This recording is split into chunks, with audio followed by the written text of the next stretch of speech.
할렐루야. 예, 음악이 자연스럽게 이렇게 또 끝나네요. 예. 자, 제가 우리 전사님에게 이 중등부 설교를 좀 해달라고 전사님이 저한테 부탁을 했을 때 흔쾌히 제가 수락을 했는데, 수락을 하고 나니까 고민이 돼요. 야, 이 중등부 중이병 환자들, 야, 이 환자들을 어떻게 주님께로 인도하지? 아주 고민이 많이 됐습니다. 저는요, 구리 예배당을 담당하고요, 또 강동 예배당을 담당합니다. 우리 구리 예배당 평균 연령이 70이에요. 그리고 강동 예배당 평균 연령이 60입니다. 그러니까 60, 70대 어르신들 상대로 설교를 해왔던 사람이에요.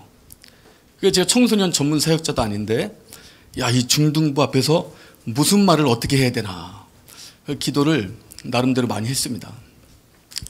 하나님께서 주신 감동 중에 하나가 선물을 좀 준비해야겠다, 우리 중등부 학생들을 위해서. 그런데 제가 갑부가 아니잖아요.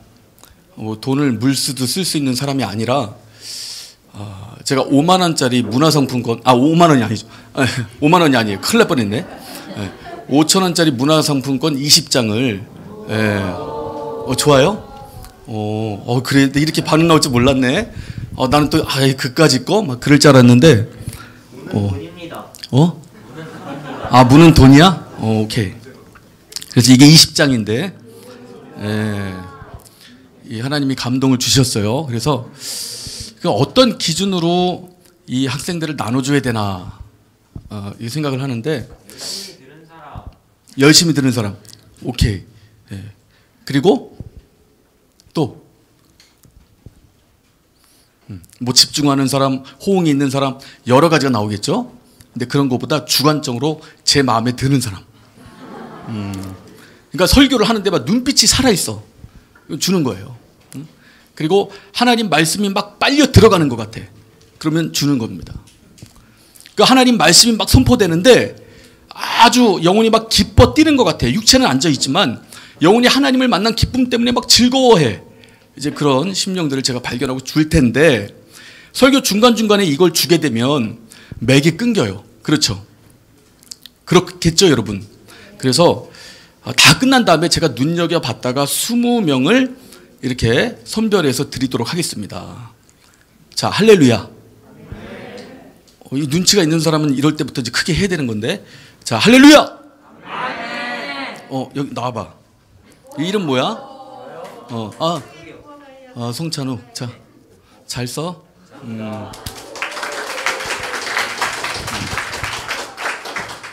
여러분, 이런 식입니다. 그러니까, 근데 이제 설교 중간중간에 계속 나가지 않아요. 설교 다 끝날 때까지 제 머리에 기억돼 있습니다. 그리고 줄 거예요. 자, 할렐루야. 아멘. 할렐루야. 아멘. 저기 우리 일산 예배당 누구지? 우리 친구는 안 해도 돼 이제. 왜냐하면 너무 목소리가 크니까 선별이 안 돼. 자, 할렐루야. 아멘. 한 5명이 목소리가 똑같아. 이러면 안 되는데. 할렐루야. 아멘. 자, 우리 저기 집 뭐라고 써져 있는 거야? 지프? 아니, 저희 집 CJ5? 저희 이름이 임지후. 임지후 나와봐.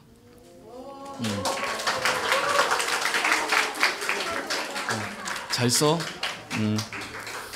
자, 이런 식으로 준다는 거예요. 이제 안 나갑니다. 끝날 때까지 안 나가요, 여러분. 그러니까 이제 말씀 중간중간 여러분들 눈빛을 제가 볼 거예요.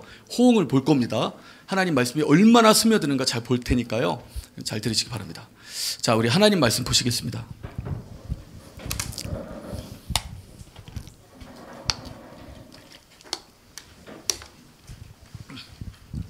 하나님 말씀은 히브리서 우리 11장 1절로 40절입니다. 자, 우리 함께 합독합니다.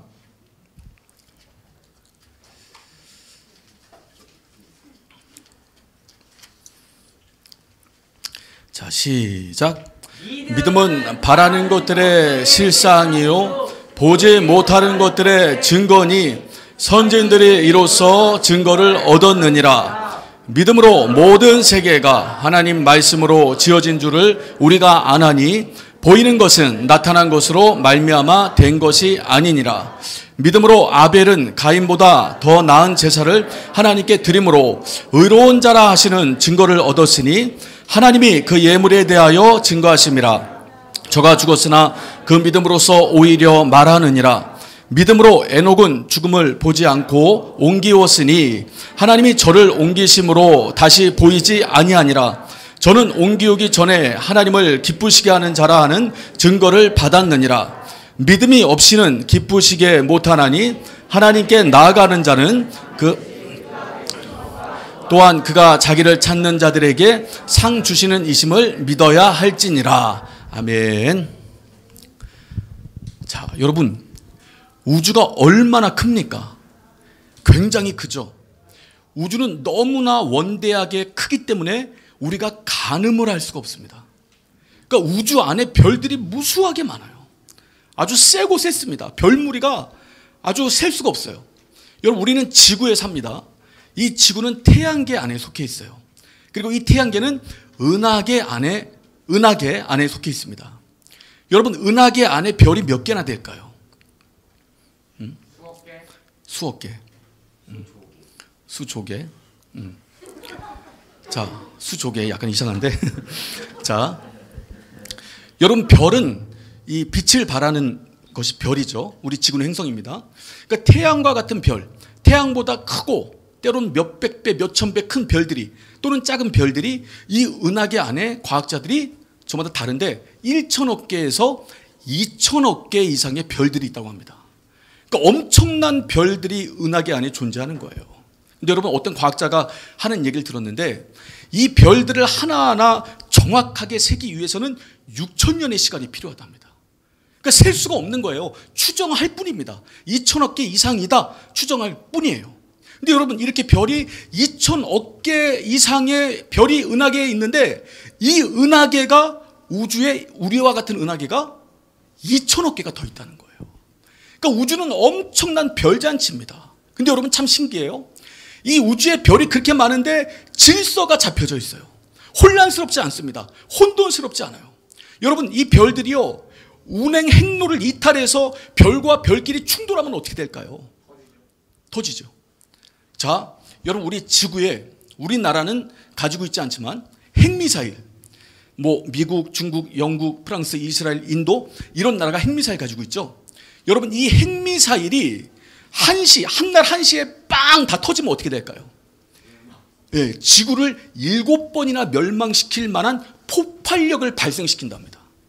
그런데 태양보다 몇천 배 큰 별들끼리 여기저기서 충돌하고 부딪히면 이 우주가 어떻게 되느냐 이 말이에요. 우주는 멸망하고 맙니다. 그런데 하나님께서 보이지 않는 손으로 이 우주의 모든 부분을 주관하고 간섭하고 상관하고 있다 이 말이에요. 그래서 질서가 잡혀 있는 겁니다. 우리 창세기 1장 1절에 뭐라고 기록해요? 하나님이? 모세가 하나님께 받아서 뭐라고 기록합니까? 태초에 하나님이 천지를 창조하시니라. 그렇죠. 하나님께서 천지를 창조하신 거예요. 창조하신 그분이 지금도 수많은 우주의 별들을 주관하고 계시고 이끌고 계시고 상관하고 그 우주의 질서를 잡고 계신다 이 말이에요. 우린 여러분 지구에 삽니다. 이 지구에는 수많은 생물 종들이 있어요. 식물도 있고 동물들도 있습니다. 이 식물과 동물들 누가 만들었을까요? 하나님. 그렇죠. 그게 어디 써 있어요? 창세기. 난 성경에 써 있다고 말할 줄 알았는데, 정확했는데, 이정목? 좀 이따 줄게. 기억해 놓다가, 전사님, 이정목 기억해 놓으세요. 누가 있어, 그럼?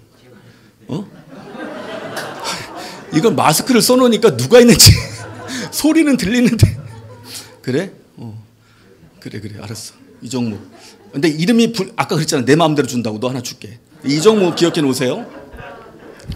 자, 여러분, 우리 창세기 1장을 보면요, 둘째 날부터 여섯째 날 사이에 하나님께서 이 지구의 식물과 채소를 만듭니다. 말씀으로. 그리고 공중에 새를 만들어요. 바다에 물고기를 만듭니다. 그리고 이 땅에 기는 것들, 육축들, 사람들을 하나님의 말씀으로 만들어 놓는다 이 말이에요. 예. 그러니까 말씀으로 하나님께서 모든 생물 종들을 창조해 내신 겁니다. 그런데 하나님을 믿기 싫어하는 사람들, 그러니까 하나님이 살아계심을 인정하고 싶지 않고 하나님이 없다는 걸 단정짓고 싶어하는 사람들이 뭐라고 그래요, 여러분? 모든 생물은 우연한 순간에 어느 시점에 생겨났다는 거예요. 그러니까 어느 시점에 우연하게 단세포 동물이, 그 생물이 생겨났다는 겁니다. 그리고 우연한 시기에 그 단세포 생물이 다세포 생물로 진화를 하고, 또 그것이 양서류, 파충류, 어류, 조류, 포유류, 사람에 이르기까지 우연한 시점에 이렇게 진화를 거듭해 왔다는 겁니다. 여러분, 우연을 인정하십니까? 여러분, 잘 생각해 보세요. 63빌딩이 한 10만 년 흐르면 63빌딩이 그냥 막 자기가 철도 모으고 시멘트도 모으고 전기도 들어오게 하고 여러 가지 복합적인 걸로 막 건물을 세워놔요, 자기 스스로? 롯데 빌딩, 저 123층이 막 1억 년 지나면 아주 그 수많은 시간 동안 자기가 모든 재료를 쓸어 모아서 그 건물을 세워놓느냐 이 말이에요. 아니죠, 여러분. 설계자가 있고 건축가가 있는 겁니다. 그 설계자의 의도대로 건축되어지는 거예요. 그러니까 이 땅의 모든 것, 세상의 모든 것은요, 그대로 되어지는 게 없어요. 우연이 없어요.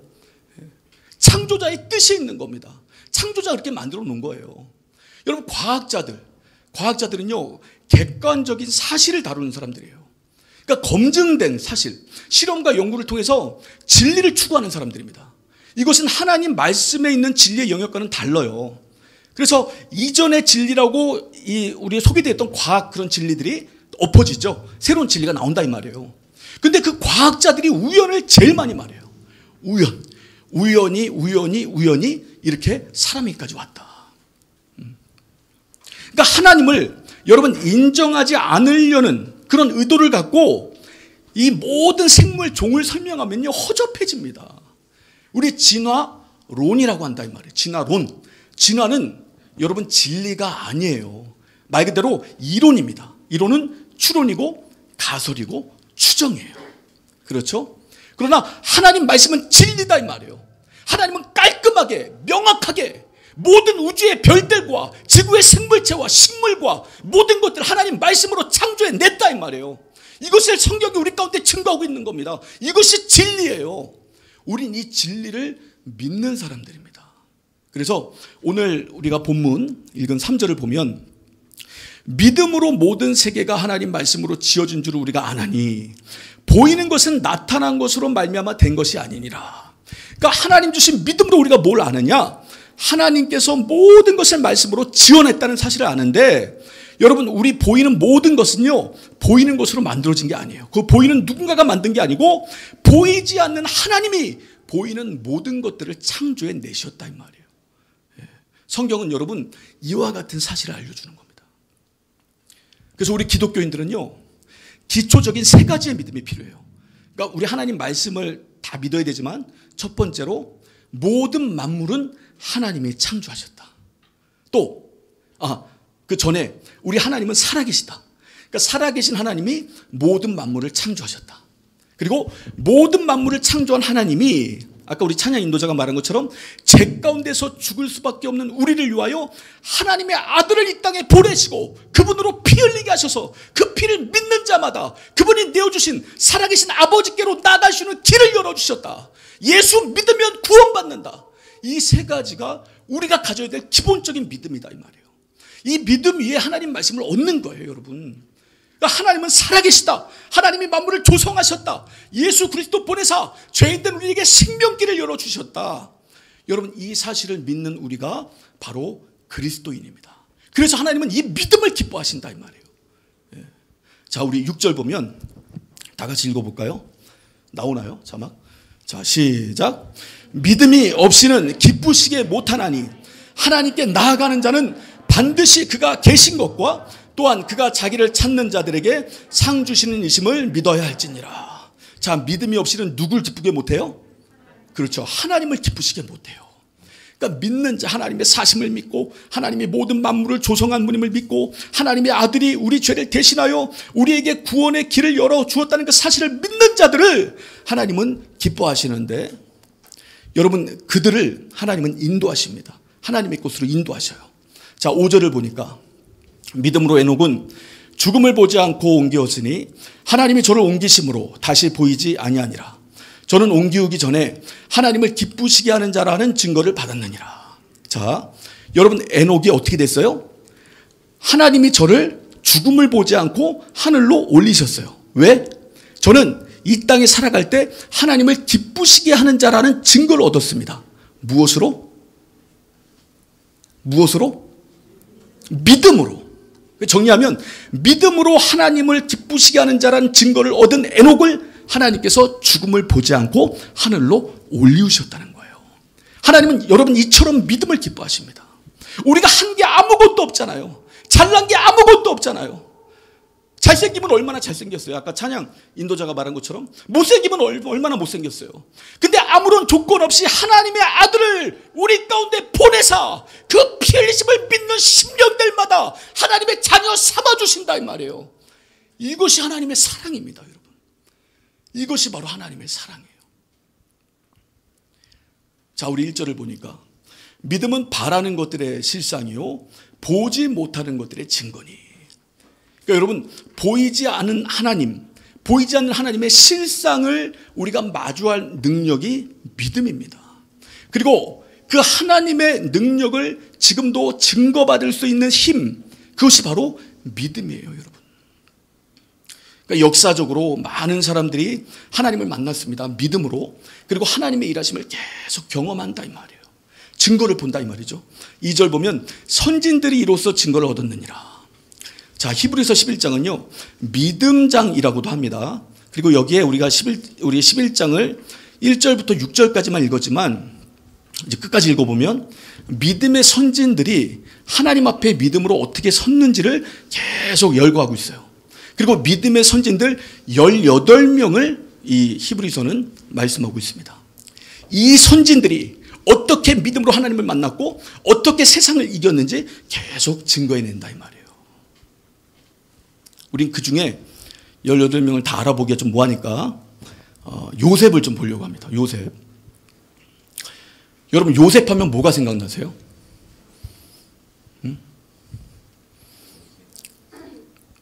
요셉 하면 뭐가 생각나세요?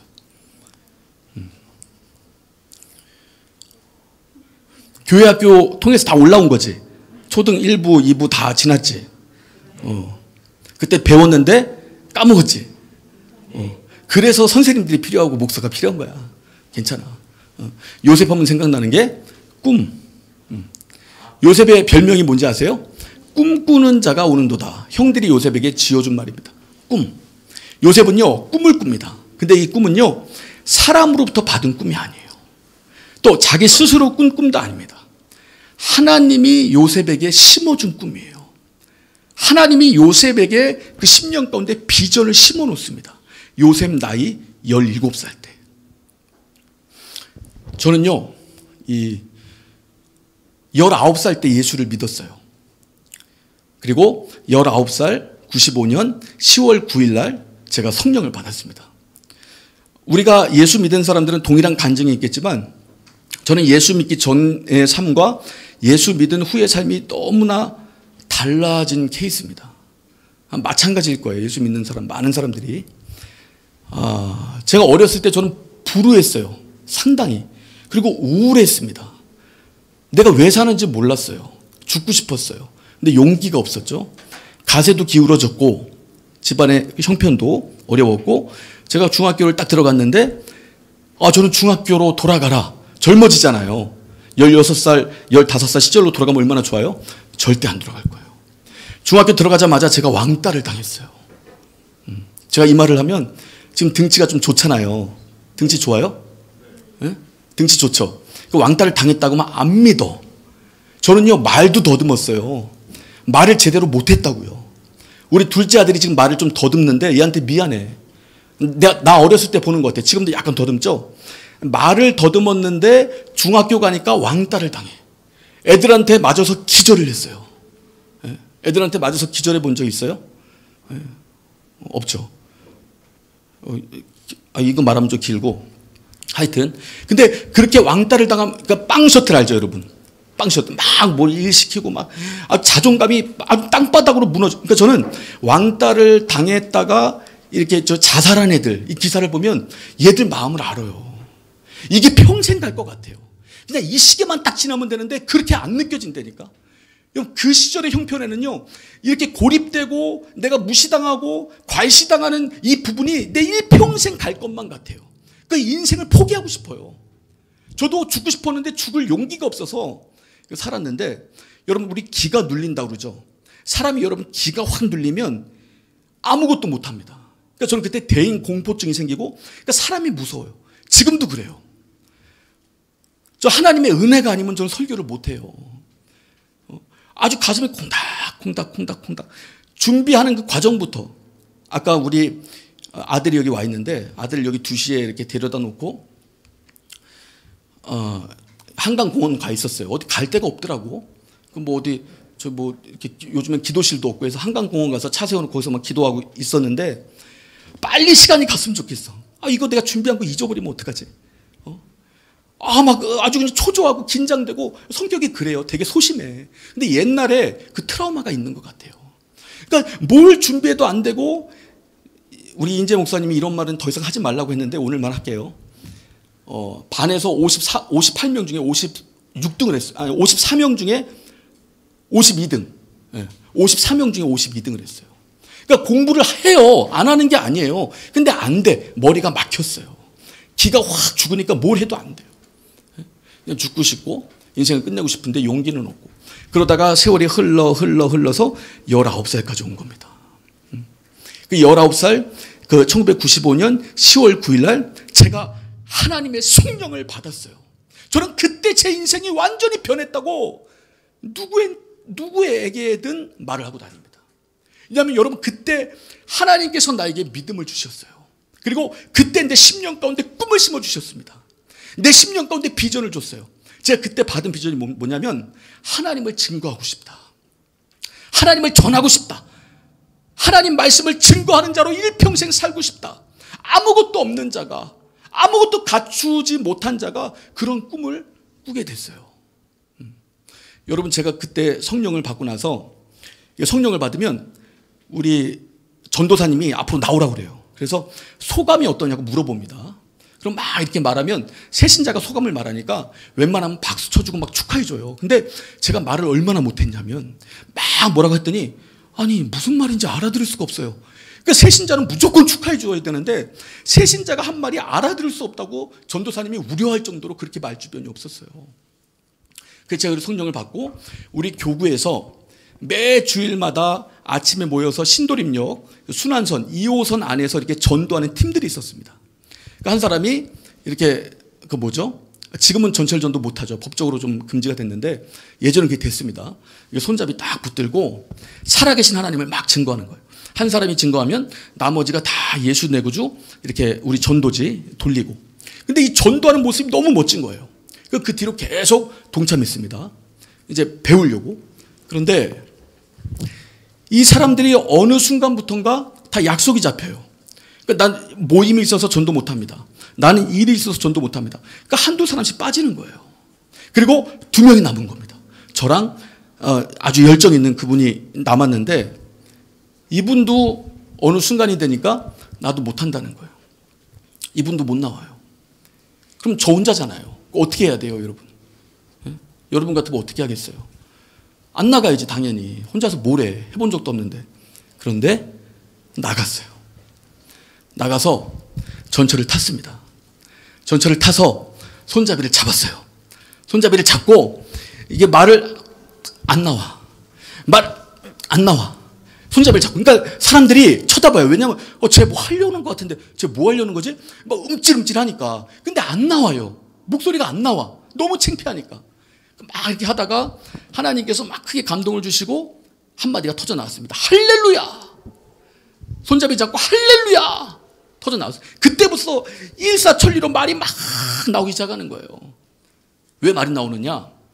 여러분, 전철에서 한마디 외쳤습니다. 할렐루야. 그러면 어떤 상황이 벌어지냐면 앉아있는 사람들이 저를 딱 쳐다봐요.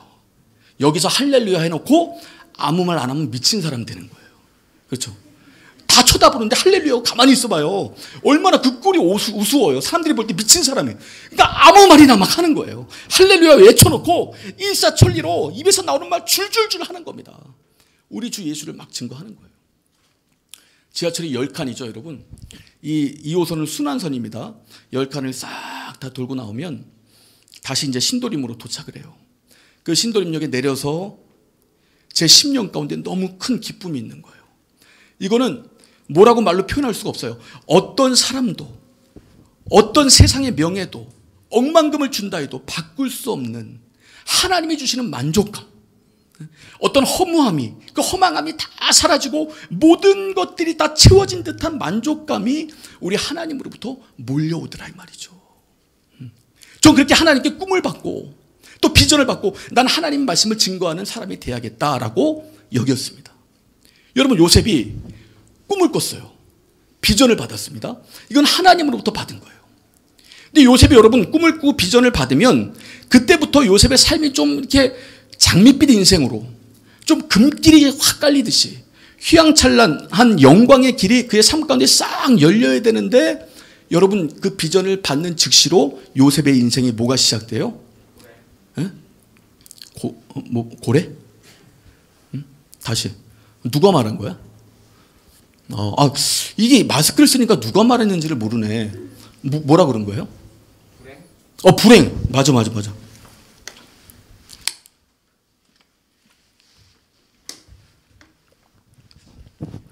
불행이 시작되는 거예요.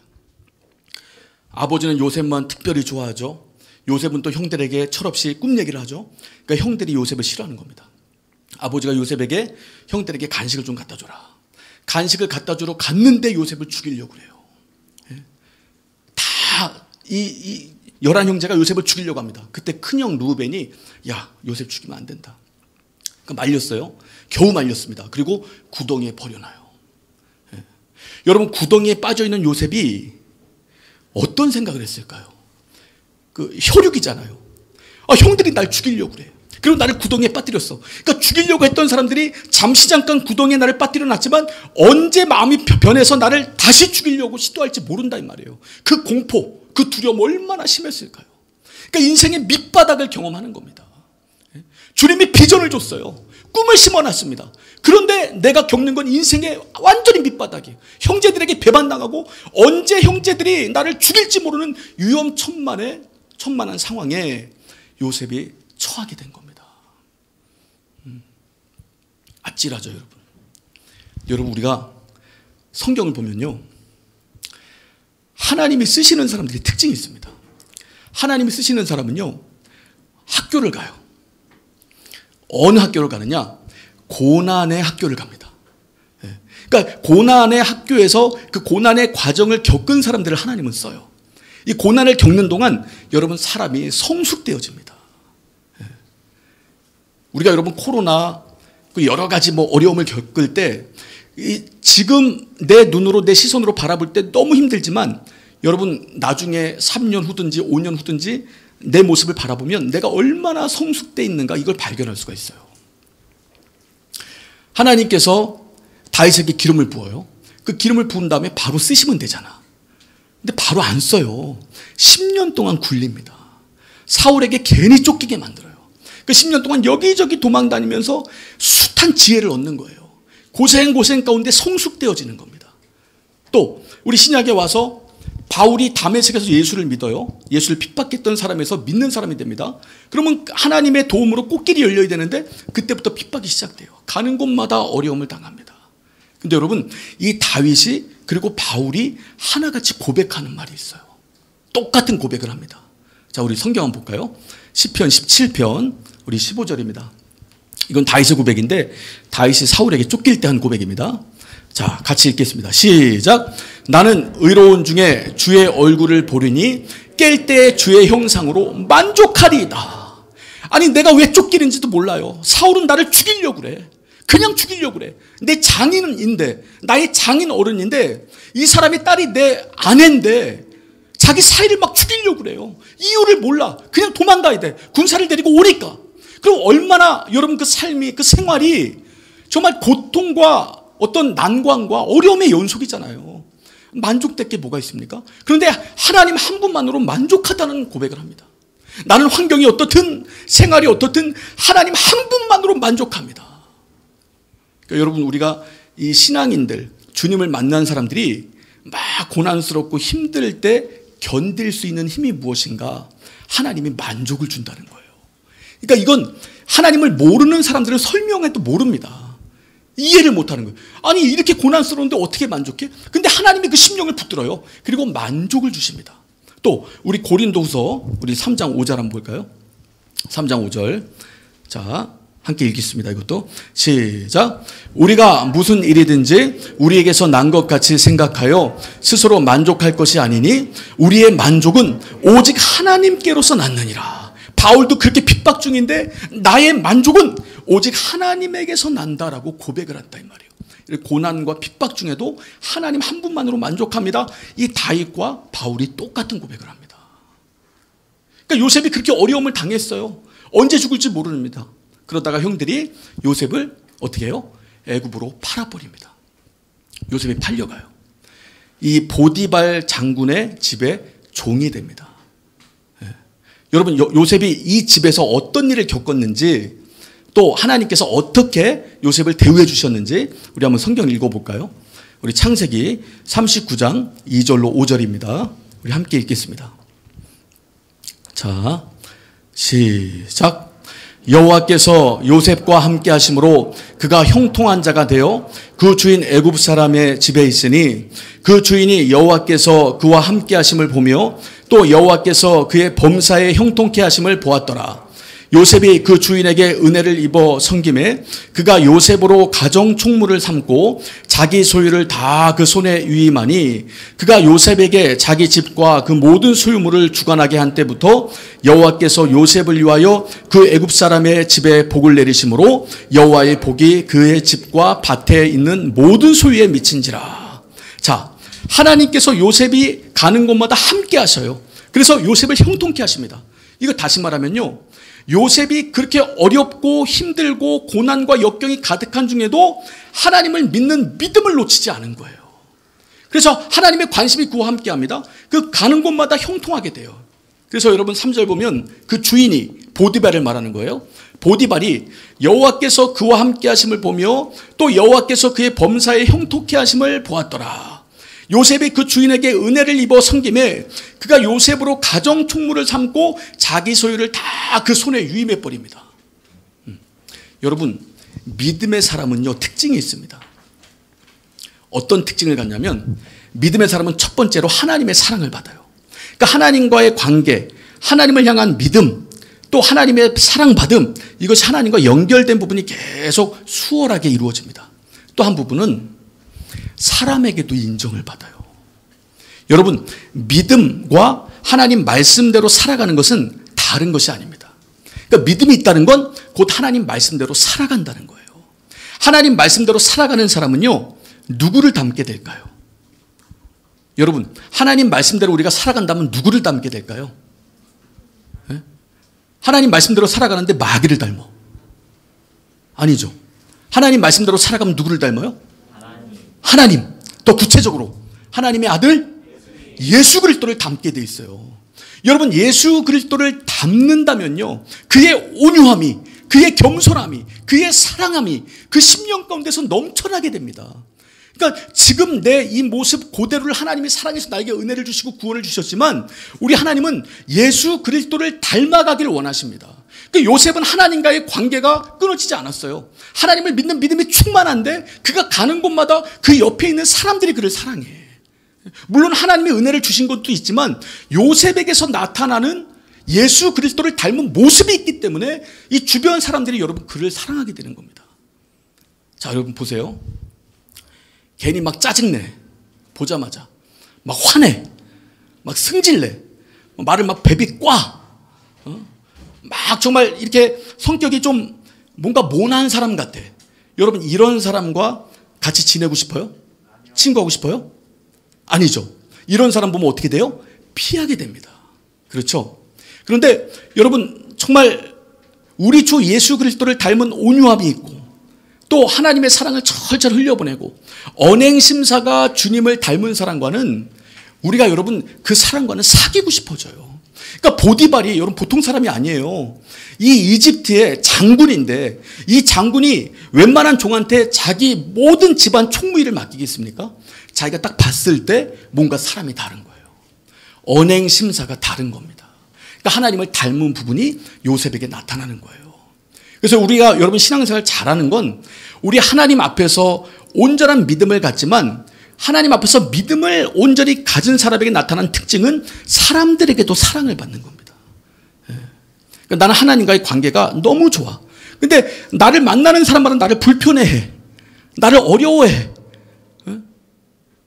그럼 나는 하나님과의 온전한 관계가, 믿음의 관계가 수월하지 않다는 거예요. 자, 근데 요셉이 이렇게 가정총무 일을 잘 맡아 감당하다가 이 보디발의 아내가 요셉의 준수함을 보고 요셉을 유혹합니다. 근데 요셉은 하나님 말씀의 기초를 세운 사람이기 때문에 절대 흔들리지 않아요. 이 아내가 요셉을 꼬시다가 요셉이 안 넘어오니까 어떻게 해요? 요셉의 누명을 씌워서 감옥에 쳐넣어버립니다. 그러니까 요셉이 이제 형들에게 죽을 위기를 당하다가 종으로 팔려가고 이제는 감옥까지 간다 이 말이에요. 감옥은 인생을 살면서 가지 말아야 될 곳 중에 한 곳이죠. 정말 처절한 곳입니다. 웬만하면 가지 말아야 돼요. 근데 감옥을 간다 이 말이에요. 그 감옥에서는 요셉이 어떤 하나님과의 관계가 어땠으며 사람과의 관계가 어땠을까 한번 볼까요? 자, 우리 창세기 39장 21절로 23절. 자, 우리 함께 읽겠습니다. 자, 시작. 여호와께서 요셉과 함께 하시고 그에게 인자를 더하사 전옥에게 은혜를 받게 하심에 전옥이 옥중제수를 다 요셉의 손에 맡김으로 그 재반 사물을 요셉이 처리하고 전옥은 그의 손에 맡긴 것을 무엇이든지 돌아보지 아니하였으니 이는 여호와께서 요셉과 함께 하심이라. 여호와께서 그의 범사에 형통케 하셨더라. 자, 보디발 장군의 집에서 겪었던 일을 똑같이 겪는 겁니다. 감옥에 갔지만 역시 하나님은 요셉과 함께해요. 이게 다르게 말하면 요셉이 하나님을 믿는 믿음을 저버리지 않았다는 거예요. 그래서 하나님의 인자가 요셉에게 더해지고 또 이 감옥을 담당하는 이 간수가 요셉을 보니까 하나님의 은혜가 철철 넘치는 사람이야. 또 이 인격의 이 성품에 반해버린다 이 말이에요. 그 예수를 제대로 믿는 사람들은요, 여러분 하나님과 사람 앞에서 인정을 받기 때문에 여러분 그는 높여져요. 하나님이 그를 통해서 일을 하셔야 되거든요. 하나님이 그를 높여버립니다. 우리 성경 말하잖아요. 자기를 높이는 자는 낮아지고 자기를 낮추는 자가 높아지리라. 그러니까 주 예수를 닮아가는 사람은요, 우리 하나님은 그를 통해서 일을 하셔야 돼요. 그래서 그를 높입니다. 그를 통해서 하나님의 영광을 드러내신다 이 말이에요. 그러니까 요셉이 가는 곳마다 하나님과 사람에게 인정을 받고 사랑을 받는 거예요. 요셉의 환경은 계속 불행해지는데, 계속 고난을 당하는데 요셉의 믿음은 변치 않아요. 그리고 하나님 말씀대로 순종하는 부분이 철저하게 나타나기 때문에 어딜 가나 하나님의 사랑이 그에게 드러난다 이 말이죠. 자, 우린 요셉의 일생을 알아요. 요셉이 이렇게 감옥에 갔다가 어떻게 됩니까? 술 맡은 관원장을 만나서 바로에게 소개가 되고 이 애굽이 어려운 상황에 처해 있을 때 요셉이 바로의 꿈을 해석해주고 그 어려움을 해결해 줍니다. 그때 바로가 요셉을 어떻게 애굽의 뭘로 삼아요? 총리. 그렇지. 바로가 요셉을 애굽의 총리로 삼는다 이 말이에요. 여러분 제가 질문 하나 해볼게요. 요셉이 한 번이라도 하나님, 내가 인생으로 태어난 이상 큰 명예 한번 얻고 싶습니다. 나 이 고대 근동에 아주 큰 나라, 패권을 장악하고 있는 그 애굽의 총리 되게 도와주세요. 한 번이라도 기도했을까요? 아니요. 안 했죠. 그런데 하나님은 요셉을 애굽의 총리로 세워버립니다. 왜? 하나님의 뜻이 있기 때문에. 여러분 그 하나님의 뜻 때문에 요셉에게 꿈을 보여준 거예요. 요셉에게 비전을 심어준 겁니다. 여러분 요셉이 애굽의 총리가 되고 이제 야곱 이하 이스라엘의 80명 오갈 데가 없어요. 지금 모든 고대 근동 지역에 가뭄이 심합니다. 밥도 못 먹고 물도 못 먹고 있는 실정이에요. 이 사람들 죽게 생겼어요. 그때 하나님이 요셉을 애굽의 총리로 세우고 이스라엘 사람들을 요셉 품으로 인도하십니다. 요셉이 이들을 품어내요. 여러분, 이 80명이 나중에 시간이 지나면서 애굽에서 200만 명이 됩니다. 남자만 60만, 전체 인구가 200만 명이 돼요. 그리고 하나님의 때가 찼을 때 어떻게 돼요? 출애굽을 해서 광야 생활이 시작되고, 그리고 가나안 땅으로 들어갑니다. 그리고 이스라엘이 거기서 자리를 잡고 살아가면서 시간이 흘러 예수 그리스도가 이스라엘에서 탄생한다 이 말이에요. 그러니까 하나님은요, 요셉에게 괜히 꿈을 주신 게 아니에요. 괜히 비전을 주신 게 아닙니다. 하나님의 큰 일을 이루는 도구로 아무도 요셉을 인정하지 않을 때 하나님께서 그를 붙들고 그에게 꿈과 비전을 심어주고 하나님의 큰 일을 감당하게 하신다 이 말이에요. 할렐루야. 할렐루야. 여러분, 저는요, 물 좀 마실게요.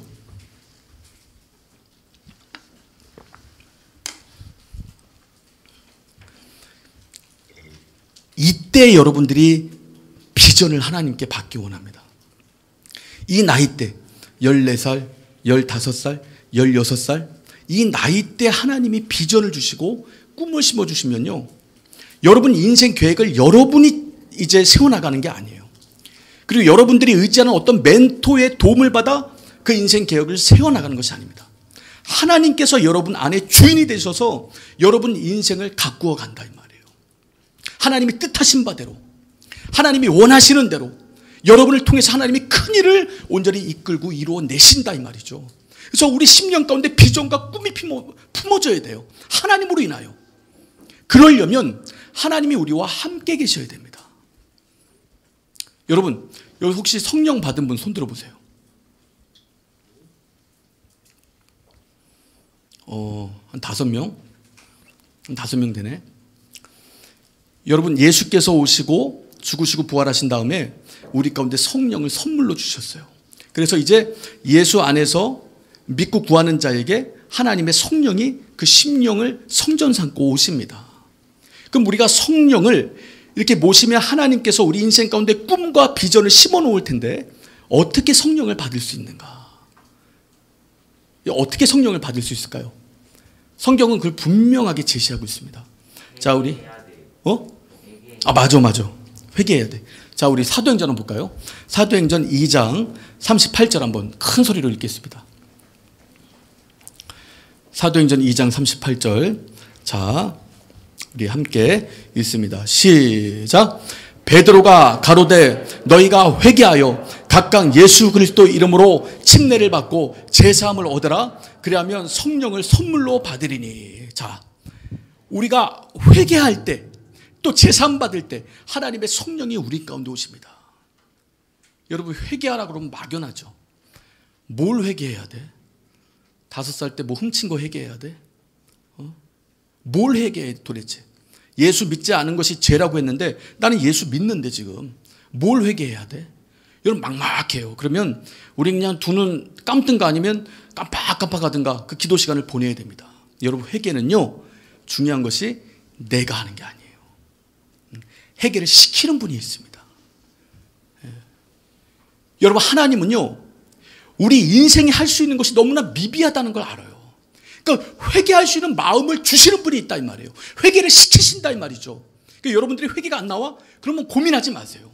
하나님, 내 죄가 무엇입니까? 내 죄를 알려주세요. 여러분, 이때 우리는 하나님을 제한하면 안 돼요. 이런 죄는 회개할 거리도 못 돼요. 그거 왜 제한합니까? 하나님 제한하지 마세요. 하나님께서 감동을 주십니다. 이것이 너의 죄다. 이것이 너의 죄다. 이것이 너의 죄다. 내 심령 가운데 깨닫게 하실 거예요. 하나님 분명히 약속하셨기 때문에 오늘 이 시간에 일하십니다. 하나님이 주시는 그 죄, 목록 하나같이 다 회개하세요. 하나님 분명히 여러분 가슴팍에 새겨줄 거예요. 이게 죄야. 나는 거룩한 하나님인데 나는 너희를 성전 삼고 와야 되는데 이 죄가 있으면 내가 뭐다. 하나님께서 죄를 낱낱이 여러분들에게 알려줄 것이고 그 죄를 여러분이 회개할 수 있는 힘까지도 하나님이 주실 거예요. 오늘 이 시간에 하나님이 약속하셨으니까. 그래서 여러분 좀 이따 기도할 텐데 기도 안 되면 가만히 있지 말고 하나님 뭘 회개해야 됩니까? 무엇을 회개해야 됩니까? 내 회개할 마음과 무엇을 회개해야 되는지 알려주세요. 그러니까 하나님은 반드시 여러분에게 알려주십니다. 그 눈물도 터질 거고 콧물도 터질 거예요. 예. 거룩한 하나님이 임하기 위해서는 여러분 죄가 사라져야 됩니다. 하나님은 그 일을 먼저 하세요. 그 회개를 통하여 제사함을 얻고 하나님의 성령이 우리 가운데 드디어 임하십니다. 여러분 성령이 임하신 표적이 있을까요? 없을까요? 뭐 어떤?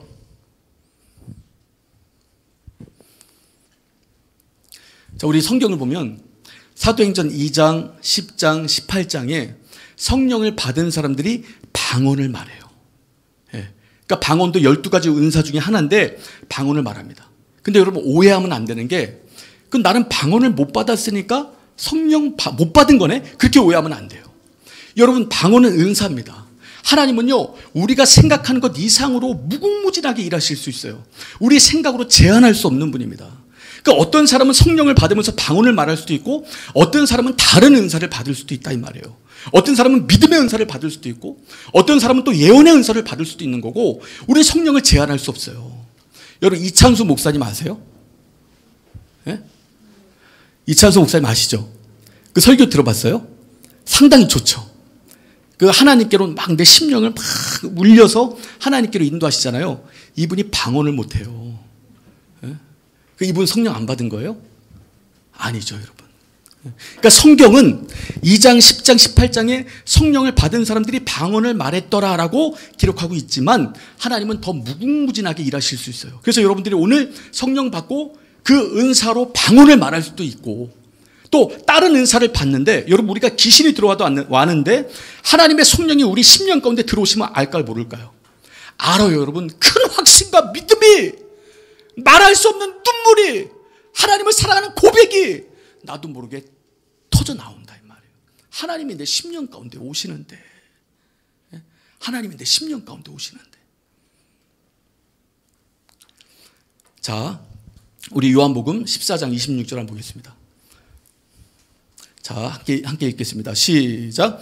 보혜사 곧 아버지께서 내 이름으로 보내실 성령 그가 너희에게 모든 것을 가르치시고 내가 너희에게 말한 모든 것을 생각나게 하시리라. 아멘.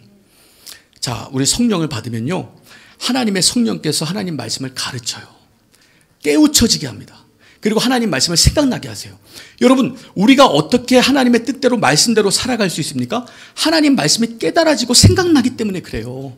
말씀대로 못 사는 이유가 뭘까요? 그 말씀이 깨달아지지 않고 생각나지 않기 때문에 못 사는 거예요. 그 성령이 그 일을 감당하십니다. 우리가 여러분 성령을 받지 못하면요 우리는 사람을 따라가게 돼 있어요.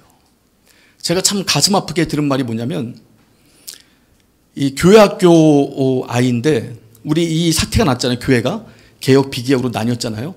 그 비개혁에서 이렇게 한참 우리에게 은혜를 줬던 저 목사가 저렇게 하나님 말씀과 정반대로 타락했는데 그 모습을 보니까 그 아이가 어린 심령에 저 목사도 타락했다면 저 목사가 증거한 하나님은 어떻게 믿어? 이렇게 얘기를 한다는 거예요. 그러니까 하나님을 믿는 믿음까지도 어떤 면에서 고장이 나버린 거예요. 얼마나 불쌍하냐 이 말이에요. 그래서 우리는 여러분 목사는 돕는 존재예요. 그리고 교사님들도 돕는 존재입니다. 우리가 계속 믿고 주구장창 따라갈 수 있는 존재가 아니다 이 말이에요. 우리에게 말씀을 깨닫게 하시고 생각나게 하시는 분은 누구예요? 하나님의 성령이세요. 그래서 신앙생활엔 성령이 필요한 겁니다. 그래서 하나님이 구하는 자에게 좋은 것을 주시지 않겠느냐 말씀하시고 바로 성령을 말씀하신다 이 말이에요. 그러니까 성령을 받으면 그분이 깨닫게 하세요. 그리고 가르치십니다. 자 마지막으로 우리 요한복음 16장 13절 한번 보시겠습니다. 자 함께 읽을게요. 시작. 그러하나 진리의 성령이 오시면 그가 너희를 모든 진리 가운데로 인도하시리니 그가 자의로 말하지 않고 오직 듣는 것을 말하시며 장래일을 너희에게 알리시리라. 자 성령이 오시면 우리를 진리 가운데로 인도하십니다. 주님이 그토록 원하시는 예수 닮는 삶 가운데로 우리를 인도하신다는 거예요. 그리고 그는 자의로 말씀하지 않아요. 하나님 말씀 아까 말씀드린 것처럼 가르치시고 생각나게 하십니다. 그리고 우리 가운데 장래의 일을 알려줘요. 이게 뭔가 여러분 보세요. 요셉이 꿈을 받았고 비전을 받았습니다. 근데 그가 야, 내가 하나님 주신 이 꿈과 비전을 통해서 예수 그리스도 오시는 길을 예비하는 사람이 될 거야 라는 생각을 했을까요? 못했을까요? 응? 헷갈려? 몰랐지. 몰라서 전혀 몰라요. 전혀 모르는데 그에게 향한 비전과 뜻을 바라보고 달려가는 거예요. 그러니까 하나님은요, 어떤 식으로 일하냐면, 여러분 아주 수천만 장의 퍼즐이 있다고 생각해 보세요. 이 퍼즐을 다 맞춰야 알아요. 근데 우리 인생은 몰라. 하나님은 알아. 이 퍼즐 조각조각 어디 맞춰야 되는 걸 하나님은 알아. 인생은 몰라. 인생은 뭘 아냐면 하나님이 주신 퍼즐 조각 하나를 아는 거예요. 근데 이게 하나님이 이 퍼즐 조각을 나에게 딱 주실 때 이것이 나에게 임한 하나님의 뜻이에요. 이것이 나에게 동기부여를 준다 이 말이에요. 이 뜻이 나를 계속 이끌어가요. 하나님의 생각 주시고 마음 주시고 나를 하나님 뜻을 이루는 도구로 이 퍼즐 조각 하나 받았을 뿐인데 이것이 큰 비전이 되어서 막 달려갑니다. 결국 여러분 한 사람 한 사람의 하나님의 뜻을 향한 그 행로가 결국 하나님의 큰 그림판 퍼즐을 다 맞춰버린다 이 말이에요. 하나님은 여러분 그렇게 일하십니다. 그러니까 우리는 하나님의 큰 뜻 몰라요. 이거 안다는 사람이 이단입니다. 난 하나님의 뜻, 나는 하나님 마음판 안에 들어갔다 나온 사람이야. 이거 이단이에요, 여러분. 그 큰 하나님을 우리가 어떻게 알아요? 몰라요. 그런데 하나님의 성령이 우리 가운데 하나님의 뜻에 대한 퍼즐 조각 하나를 주십니다. 근데 그것은 나에게 퍼즐 조각으로 인식되는 것이 아니고 하나님이 나에게 주신 뜻으로 인식된다 이 말이에요. 그리고 이것이 계속 내 심령의 마음판을 움직이는 거예요. 하나님의 일을 계속 감당하게끔. 그렇게 장래를 인도하신다 이 말이죠. 여러분 이렇게 간증하는 분들 간증 들어보면요, 나는 기도만 했을 뿐인데 저쪽에서, 그러니까 나랑 저 사람 몰라요. 근데 저 사람 쪽에서, 이쪽에서 물질이 준비돼. 또 저 사람 쪽에서 땅이 준비돼. 또 이 사람 쪽에서 사람이 준비돼. 그래서 결국 하나님의 일이 이루어져. 이런 간증이 얼마나 많은지 몰라요. 그러니까 각각의 퍼즐 조각 하나씩 갖고 있는 겁니다. 근데 하나님께서 그걸 다 모아서 하나님의 뜻을 일을 이루어 가신다 이 말이에요. 그 일을 누가 하시냐? 하나님의 성령이 하시는 거예요. 그래서 내가 하나님의 성령을 모시지 못하면요, 우리는 하나님의 뜻과는 정반대로 갈 수도 있어요. 내가 잘한다 나 스스로 위로하면서 그 길로 갈 수도 있다 이 말이에요. 그래서 오늘 성령을 다 받으시기 바랍니다. 할렐루야. 이거 잊어버렸나 보다. 이거 설교 막판 되니까 잊어버렸나 봐. 자, 오늘 성령 다 받으시길 바랍니다. 아멘. 여러분 우리가 유치하게 이거 문화상품권 받으려고 정말 하나님이 주실 수 있는 최고의 선물 성령을 이것과 비교하는 건 아니죠. 그렇죠? 하나님이 우리에게 주실 수 있는 최고의 선물 성령을 이 시간 여러분 10년 가운데 모시세요. 그리고 그분이 여러분 이 나이 때 어떤 비전과 어떤 꿈을 심어놓는지, 어떤 하나님의 그 큰 퍼즐 중에 나에게 어떤 조각을 주시는지 경험하세요. 그리고 하나님께서 내 인생을 통하여 어떻게 일하시는가를 경험하시기 바랍니다.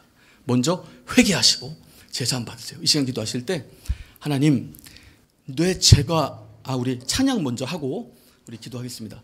자, 우리 아까 그 성령이 오셨네. 우리 찬양 잠깐 하겠습니다. 자, 여러분 믿음을 다해서 성령을 정말 모시고 싶은 그 마음으로 우리 찬양합시다.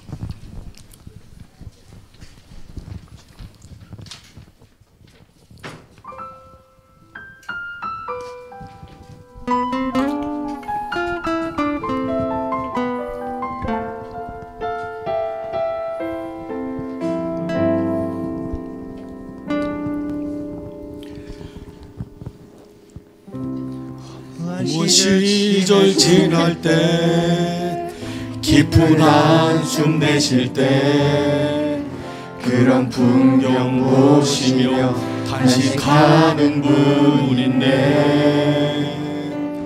그와 같이 너희를 버려두지 않으리. 내가 너희와 영원히 함께하리라. 억눌린 자 갇힌 자, 억눌린 자 갇힌 자, 자유함이 없는 자, 피난처가 되시는 성령님 계시네.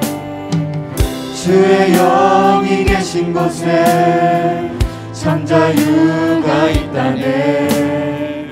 진리의 영이신 성령이 오셨네. 성령이 오셨네. 성령이 오셨네. 내 주에 보내신 성령이 오셨네. 우리 인생 가운데 신이 찾아오셔서 그 나라 꿈꾸게 하시네. 성령이 오셨네. 성령이 오셨네.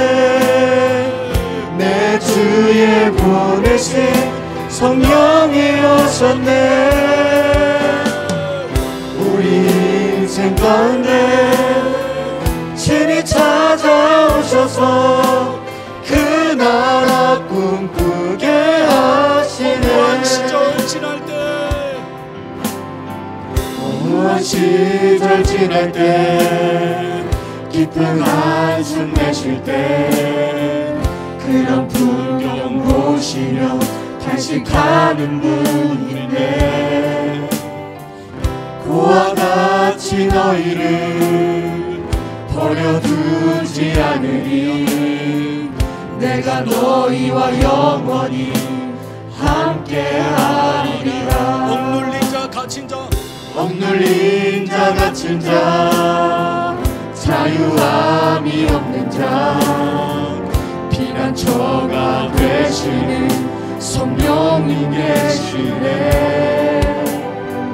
주의 영이 계신 곳에 참 자유가 있다네. 진리의 영이신 성령이 오셨네. 성령이 오셨네. 성령이 오셨네. 내 주에 보내신 성령이 오셨네. 우리 인생 가운데 신이 찾아오셔서 그 나라 꿈꾸게 하시네. 성령이 오셨네. 성령이 오셨네. 내 주에 보내신 성령이 오셨네. 우리 인생 가운데 신이 찾아오셔서 그 나라 꿈꾸게 하시네. 성령이 오셨네. 성령이 오셨네. 내 주에 보내신 성령이 오셨네. 우리 인생 가운데 신이 찾아오셔서 그 나라 꿈꾸게 하시네. 자, 우리 이 시간 기도합니다. 우리 이 시간 기도하실 때 하나님의 성령님, 내가 얼마나 무지한지 아시죠? 내가 얼마나 무식한 자인 줄 아시죠? 하나님, 내 인생이 아니잖아요. 하나님이 만들어주신 인생이잖아요. 내가 내 인생의 계획하는 순간에 내 인생은 내 인생이 되고 맙니다. 하나님, 정말 나의 주인이신 하나님의 성령께서 이 시간 오셔서 내 인생을 계획해 주세요.